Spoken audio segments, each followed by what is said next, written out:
Hebu tazama video hii kwa umakini. Huyu ni mama, ana watoto wawili wadogo bado.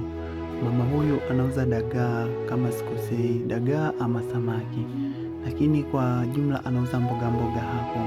Imagine mama kama huyu anapangaika na kesha juani hapo akitafuta riziki, watoto wake wale wasome.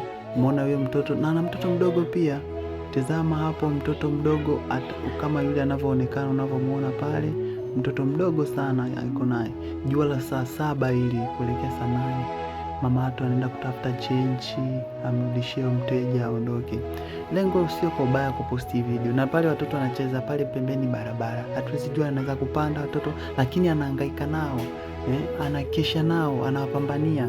Lengo la hii video ni kuonyesha kwamba jamani, mnapotoka nyumbani mkumbuke nyuma. Mkifanikiwa kumbukeni wazazi wanavyoteseka. Kumbukeni baraka kutoka kwa wazazi zinatokea kwa jamani. I say shout out sana kwa wanawake wote.